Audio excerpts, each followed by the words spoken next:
All right, this is the third video for Chapter 7 of Liberate, and we're going to start talking about how money works for you, right? And this is going to help you have a better or give you some desire after you see how money works for you to want to save more, okay, and invest it. So understanding how saving and investing makes money work for you instead of the other way around provides you the needed perspective to scrutinize every expense in your financial management plan.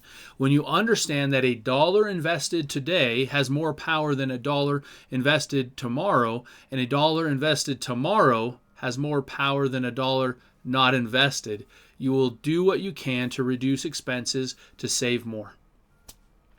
In this particular instance, time is money. Each period you wait is money you could have had working for you. It is money that could have earned interest or appreciated, but didn't. Let's begin with simple versus compound interest. Simple interest is the stated return applied to the initial dollar invested over all periods. Compound interest is the stated return applied to the most recent period's dollar value. Okay, that's the distinction. This difference is illustrated visually in both the accompanying table and chart. We're going to look at that. Okay, so here's the next paragraph, but here's the table that we'll be looking at, and then I'll show you the chart. Okay, and we'll explain this as we go through. So in the table at the end of year one, you can see that in the first column, 1 cent is added to the dollar invested and 6 cents to the other two columns. So right here here's year zero, we're starting with $1 in all columns. But we can see the interest rate is different. 1% simple in this column, 6% simple here, and then 6% compound. So after the first year, right, 1% is added to $1 right here. So we have $1 and 1 cent. Okay. 1 cent is added to the first column because that is 1% of a dollar. The next column over has 6 cents added because that is 6% of a dollar. In year two, 1 cent is added to the first column, so it now has a value of $1.02. The adjacent column now has a value of $1.12 because an additional 6 cents was earned on the original $1 in the second year. Okay. The first column increases by 1 cent yearly, so at the end of the 30 years, the value reaches $1.30. So just focusing on this column here, right, we have 1 cent because the 1% is added to the initial value for simple interest, this $1. So every year we have 1 cent added until we get to the bottom of the table after 30 years, and it has $1.30. Okay, the second column increases by 6 cents annually. So after 30 years, the value reaches $2.80. We can see this here.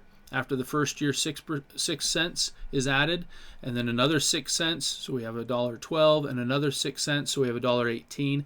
That 6 cents is continually added, right? And that 6 cents is based on that initial $1 value, simple interest. So at the end of that 30 years, we have $2.80. Okay, as it says right here, $2.80. The third column is special because it demonstrates the power of compound interest. Similar to the second column, the third column is invested at 6%. However, that 6% is based on the current year's account value, not the original $1. And that's the big distinction.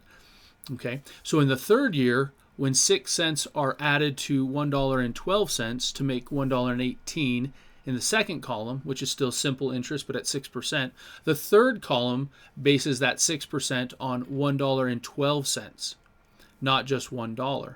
So the 6% is being multiplied by $1.12 instead of just that dollar.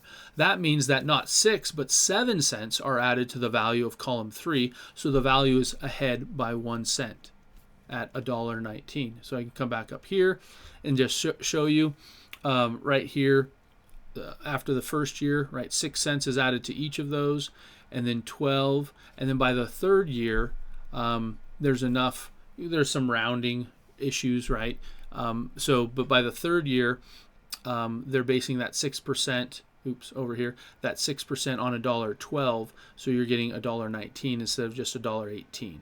And then from there, it starts to diverge drastically. We can see in the fourth year, there's 24 cents, and this is 26 cents, then 30 cents, and then 34, and it continues all the way down here till we get to the end. Because compounding here, we only simple interest we have 280, but compounding we have 574, all while getting the same interest rate. Okay. So interestingly, the gap between columns 2 and 3 gets larger as time passes. You can see this widening gap in the graph. It is the magic of compound interest. Luckily, most investments are based on compound interest, not simple interest, so the magic of compounding interest is available to all, right? That's great news.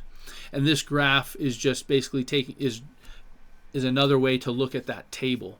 And so we have the 1% simple rate starting at $1 over 30 years, and that's where we end with $1.30. Versus we're taking $1 and getting a simple interest rate of 6%, and we're ending with that $2.80. And then right here, we're taking that same dollar, but now compounding interest, and we're getting that $5.74 right here. Okay, so keep this in mind as I talk about or go through the next few paragraphs. Kind of keep this as a mental picture in your mind. Okay. I also want to point out that the large difference between 1% and 6%, the ending values between 1% and 6% simple interest is more than double or 100% more. So we have that $2.80, subtracting it from the $1.30, okay, those two ending values, and we're getting $1.50 difference between the two. It indicates that you can have twice as much money if you invest at 6% simple interest versus 1% simple interest over a long period. It is the difference between putting your money under the mattress or in a savings account versus appropriately investing it in a mix of stock and bond funds. Next, let's focus on the difference between 6% simple interest and 6% compound interest. Once again, in this scenario, the value of the compound interest column is more than double or 100% more than the simple interest column. So we have an ending value in the 6% compound column of $5.74. We're subtracting that from the simple 6% interest ending value of $2.80, and we're getting $2.94, which is more than the $2.80. Thus, a significant difference exists over long periods between simple and compound interest when growing money. The difference is so great that it does appear to be magic. If you are working on your FI plan, you are working for money. By the end, when you reach FI, you want money working for you. Everyone should have the experience of having money work for them. The easiest way to experience this concept is to deposit money into a money market account and wait a month. At the end of the month, they credit your account with a little interest, which you didn't work for, but your money did. All right, we're going to pause there and then pick up with assets versus debts in our next video.